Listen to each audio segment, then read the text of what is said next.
Hello all my beautiful snowflakes and welcome to this Your Fortune aka Thorn Princess costume tutorial. This video is a bit poorly recorded because I was running out of time to finish a costume for a convention, but I hope you guys can still get something out of it. So without further ado, let's start with the tutorial. Before you start on a costume, it's always a great idea to write down the order of the steps and how you plan on making your costume. Maybe even make small drawings that explain on how you plan to sew this together or cut this out and so on. It's also just a great way to get a better overview of everything. I really do recommend that you sit down and make a list before you start any costume. The first thing I made was a gloves, and I started with tracing my hand on a piece of paper to make the pattern. And then I cut my pattern out of a nightgown who had this beautiful flower pattern which is perfect for our Thorn princess. Then I just hand sewed the gloves together and that's how I made the gloves.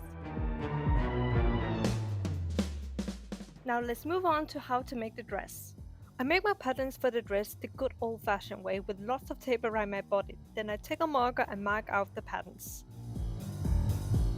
I then make a mock-up dress before transferring my duct tape patterns onto paper. And then I started making the top part of the dress. These are my patterns for the top. I have a front piece, a side piece and a back piece. I would also like to inform you that my dress will have a corset closing in the back. And this is the black fabric I will use. Then I will cut the top patterns out first, and it's a great idea to add small arrows or any kind of marking so you will know which piece belongs to each and what is top and bottom.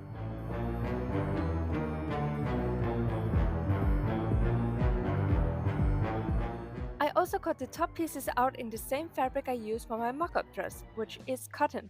That was more for the nice touch towards my skin, it's really not necessary. I will then iron all the pieces so the two fabric pieces sticks a bit better together before they are sewn. Then because I'm a bit of a worrywart and I have big trust issues when it comes to fabric, I zigzag the edges so the fabric doesn't start threading.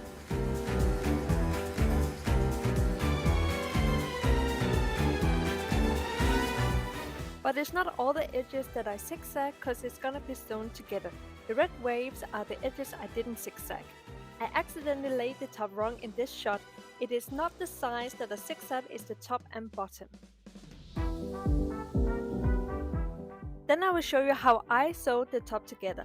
And it's important that you pay attention to what I say or else it might be confusing. The two pieces here are the side and back piece. I laid the side piece on top of the back piece and then I zigzagged them together.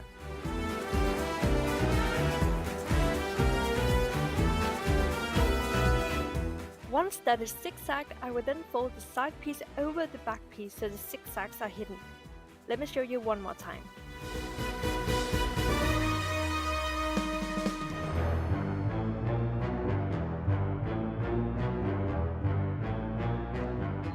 It should look like this once it's folded, and it will also automatically fold and hide the zigzags on the back side. I will also iron it to keep it in place. I will then sew it on the back side with a straight stitch, as close to the fold as possible. Then I will flip it around and do the same thing on the front side. Sew with a straight stitch as close to the fold as possible. And you should have something that looks like this. It kinda looks like the casing for the boning in a corset, which was exactly what I was going for. But not only that, sewing it like this also helps keeping the shape so it doesn't collapse around your chest. It's still flexible enough so you can bend in it, but sturdy enough so it doesn't collapse. And then it just looks good in general.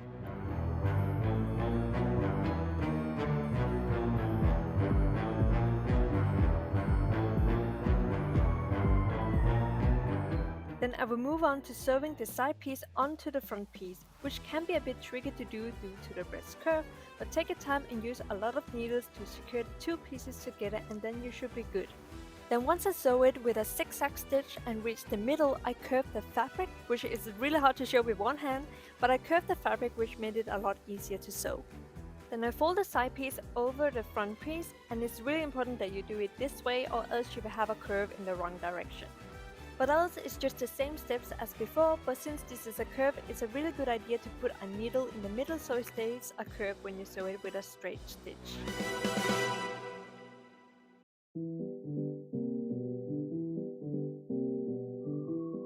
one more thing, since this is a curve, the fold is going to be a bit more wider on the middle. I wanted my casing to have the same width as the first one. So I sewed the front fold first, and same as before, as close to the fold as possible. But once I had to sew it on the back side, I did not sew along the fold. I sewed it a bit with gefühl, and once I reached the middle, I lined my foot on my sewing machine up with the front fold stitch. So once I was done, it looked like this, and as you can see, the front fold stitch follows the fold and has a really nice curve to it. But since I did not follow the fold on the back side, the back stitch is not as curvy as the front one. But the width is gonna look more similar to the first casing we made, which it wouldn't have had if I had followed along the fold.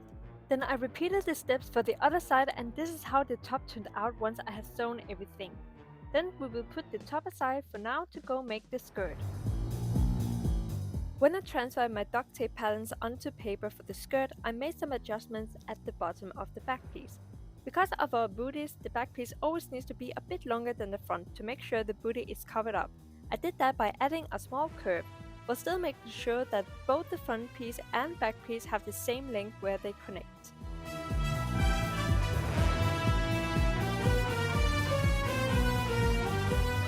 Then I cut my patterns out and zigzagged around the edge to prevent it from threading. So this was here it started to dawn on me that something was wrong with the patterns, and then I realized that I had taken the wrong duct tape pattern to transfer onto paper. Luckily for me, it only made the patterns bigger than smaller, so I just continued to sew along the edges, and then I took the skirt on and pinned the sides together so it will fit. And then I traced a line with a calc pencil along the needle so I had a guideline to sew after. And then because I didn't want to go over the process of zigzagging the edges once again, I just chose another zigzag option my sewing machine have, where the stitches are closer together. And then I sewed a straight stitch along the zigzag, and then I cut the remaining fabric off. Then I just sewed the bottom of the skirt where I folded it 2 times, and then I ironed it to make sure it would stay in place. And then I just sewed along the top of the fold with a straight stitch. Then we will put the skirt aside for now and then work on the cape part of the dress. I made my cape pattern by looking up skirt tutorials on YouTube, but to explain it quick and simple, you just measure how long you want it, and then measure around your underbust where it's gonna be attached, and divide your underbust measure by 2, so you only have half the length of your measure, cause we are only gonna make a half pattern. Then you can find a skirt tutorial on YouTube on how to draw it. And don't forget to add sewing allowance, and for the inner skirt, give it a bit extra. So, because of me, things about to go wrong, especially when I'm under time pressure. When I laid the 2 pieces together, they did not match up at all. And then I found out that I had accidentally turned my pattern on the wrong side, even though I had marked which side was up. And I had only bought enough fabric to nail this in the first try. So this was where I had my first mental breakdown, and it was not pretty. I'm so glad my mom was there to help me calm down and find a solution. If I bought new fabric, it would not have arrived in time for me to finish the costume, and since this fabric was pretty expensive to begin with, I wasn't that happy to spend more money. So I had to make work with what I had, which meant I had to cut my cape shorter than what I had planned, which I wasn't happy with either.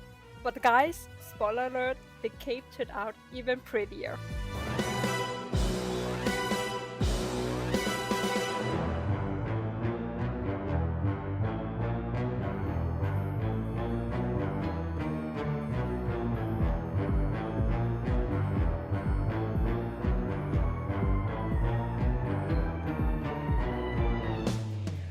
So this is after I cut the top of the cape, and as you can see, I still left some extra length for the red fabric, but I could only do that at the top and not at the bottom. Then before I sew the cape together, I have to make the 2 straps that runs along the front of the cape.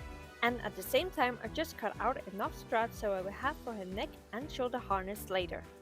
My straps are 2.5 cm wide, and then I gave it an extra centimeter on each side so it can be folded.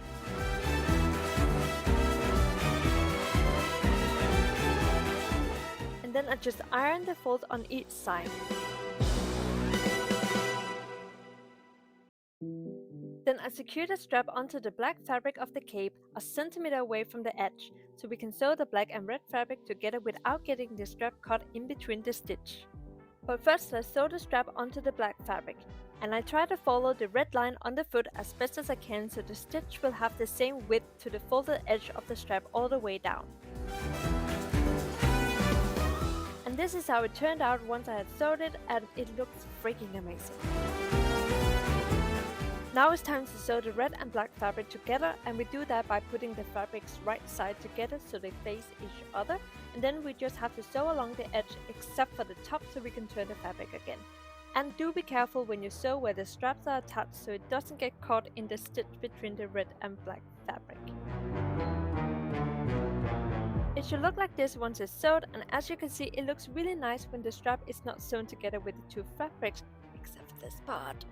Luckily it was only the edge of the strap and I was able to pull it out without any severe damage. It's only noticeable if you get close and start looking for it, otherwise you can't see it.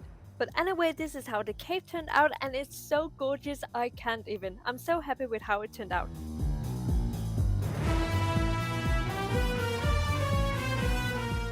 Now we're going to go back and work on the top again. I'm going to sew the top edge of the top, but only the top edge and not the bottom, since that is going to be sewn together with the skirt and cape. The way I do it is just to fold the fabric 2 times and then secure it and sew it with a straight stitch.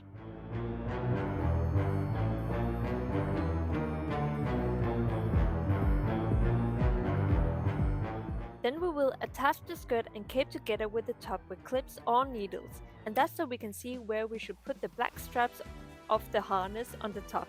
I don't even know if we can call it harness, I really don't know, but we're gonna call them straps or harness, so if I say straps or harness you know what I mean, okay?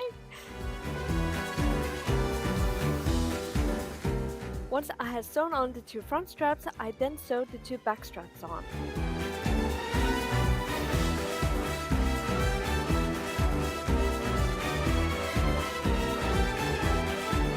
Then I also cut a bit of the bottom of the top off because it was a bit too long. And then I will put the top away for now and work on the skirt again. It's time to make the slit in the back for a corset looking thing, but before I cut it out I first sewed the top of the skirt together. It was still open for when we had to turn the fabric inside out, so I will first sew the top together and then I will cut a tiny triangle for the slit, and then I will sew around the edge so it doesn't thread. And you're probably wondering how long the slit is, and I just cut it long enough so I can get the dress on and off without any problems, and for me that was 15 centimeters. And once I've done that, it is time to sew the skirt and top together, and do make sure that both pieces are lined up correctly. Always double check that before you sew it together. And as you can see here, the 2 straps do not line up at all, and my guess is it's because I had to make adjustments to the skirt and that is why they do not line up. I just accepted that. This is my first try on after I sewed the skirt together, and if you will look closely to the cape on the skirt you will notice that I sew a bit of the cape onto the skirt, and that's because in some of the pictures I found of your dress it looks like the skirt and cape was in 1 piece instead of 2. So I made a combo of both, but I did not end up liking it.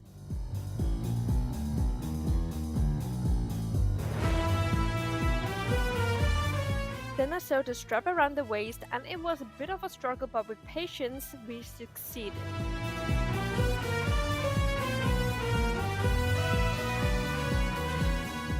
Then we will move our focus to the corset in the back, and the first thing I did was to make 2 straps for the opening so it will have a nice edge.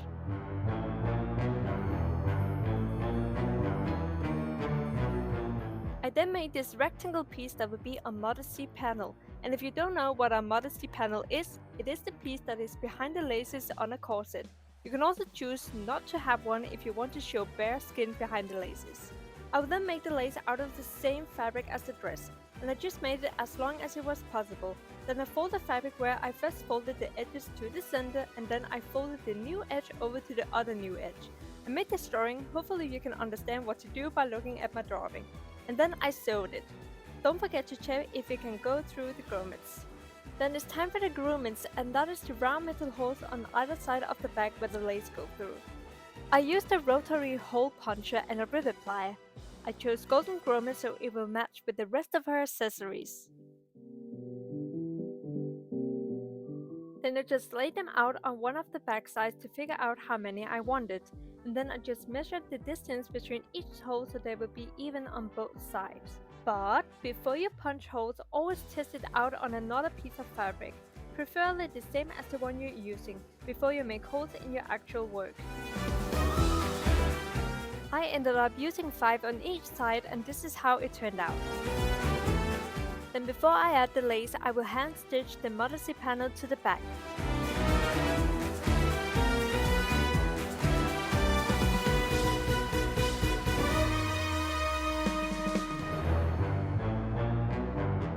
Now we only need to make the neck harness and shoulder straps, and then we are done with the dress. And this is probably also where you should go find another tutorial if you haven't already left, because this was more luck than sense. The bottom circle of the neck harness lays a bit more down towards her collarbone than her neck, so I measured around that area, and then I divided my measurement by 2 and laid my measuring tape down in a half circle on my folded fabric.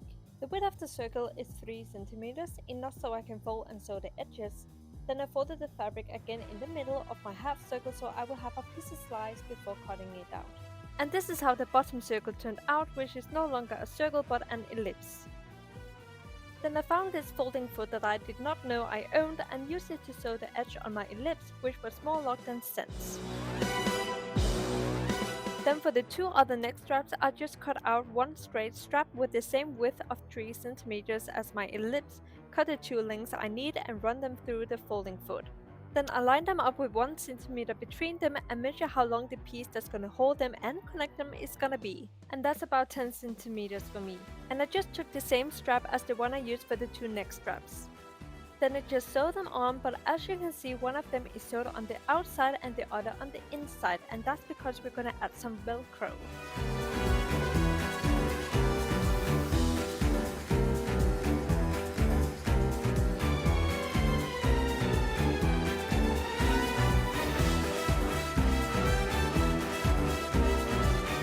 I'm just gonna glue on the Velcro with a glue gun and then go over it with my sewing machine, but trying to follow the sewing stitch I already made. Then I went on to try the neck piece now that it was done and noticed that my ellipse was a bit too big, so I just folded it on both sides and sewed it. Went the lazy way. But after that it fit. Now it only needs an iron to flatten it.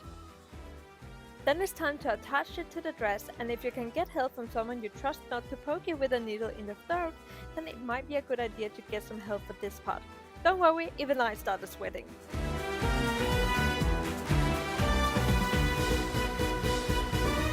Then you just need to sew it. I just sewed it trying to follow the other stitches I made, so sewed tiny squares. I haven't sewed the horizontal stitches yet in this clip. I found this gold button I had laying around and hand sewed it to the neck piece.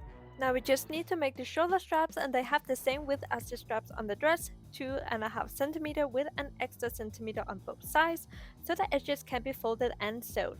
Then if you can get help to attach it to the dress, make sure the shoulder straps are tight enough so they don't become sloppy, but loose enough so you can move your arms.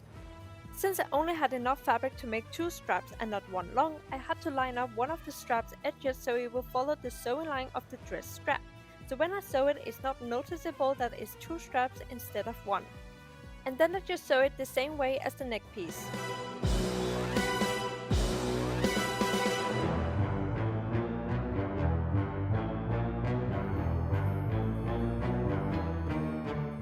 And this right here marks the end of the dress.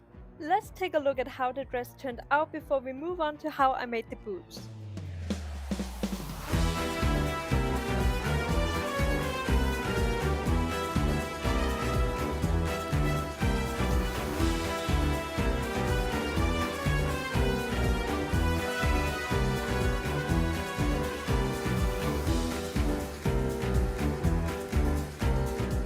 Was my first time making any kind of footwear, and I tried following Kim Patsy's tutorial, which is an amazing and easy tutorial. I just didn't have the right fabric and couldn't get my hands on any before leaving for a con.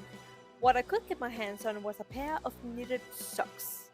I bought some cheap ugly high heels and dragged the sock over it, and then I marked where the bottom of the heel was so I could zigzag around the opening for the heel. But apparently my sewing machine's favorite thing to eat is knitted socks, so after I forced my sewing machine to spit the sock out, I didn't trust it not to eat it again. So I went with another strategy and used glue instead, and the idea was great, I just needed to execute it in a different order. Good thing it was 2 pairs for 1 price. So the correct order is to drag the sock on the shoe, cut a hole for the heel and secure it with glue. Then because I already made a pattern of the high heels from following Kinpatu's tutorial, I could just use that for making the outsole, which is the same fabric as the dress cape, and I used the same glue to glue the outsole on, but that is just until I find the right nails to hammer it down. Then because I don't want to deal with them gliding down my legs with every step I attach them to some stockings, and I ask for help with the needles. And then remember when you sew it together to use a zigzag stitch so it's stretchable for when you take them on and off. And I succeeded with one leg and completely messed up the other. Thankfully, the straps that's going around my thighs are going to cover it up. And for the straps, it's just the same fabric as we used for the other straps, and it's the same width as before, 2.5 cm with a centimeter on each side for the fold of the edge. And I just made a bunch of them. Then I first hand stitched the vertical straps, and it doesn't need to be super secure, just 2 stitches on each corner is enough. And I do not cut the remaining length off until I have sewn the rings around the ties. For the rings I made 3. The third one goes over where I have sewn the socks and stocking together. I just took a strap around my leg and secured the strap together with a needle, then pulled them off and sewed them together with my sewing machine. Then I can just pull them on and hand sew them. But before you sew them on, try on your dress so you can see how high you should put them. And I'm just gonna show you the speed up clip so you can see how I hand sewed it.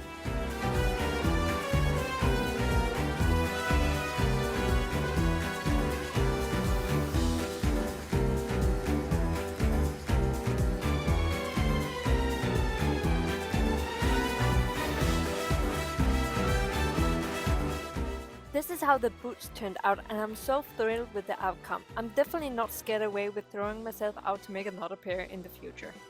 Now the only thing I would recommend you to do is to add slight patches underneath your boots.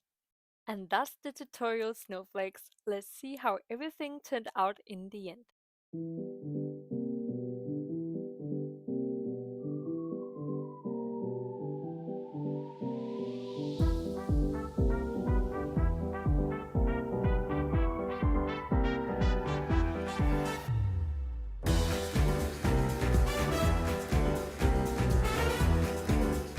Thank you so much for watching, guys, and I know this is one hell of a messy tutorial, and this is definitely also the first and last time I ever decide to make a tutorial while under time pressure to finish a costume before a con. But I really do hope that you might have picked up a thing or two, or otherwise I know there exist many other great tutorials out there on how you can make yours assassin dress. If you haven't already watched my Your Wig tutorial or her accessories tutorial, you can find the link to those in the description box.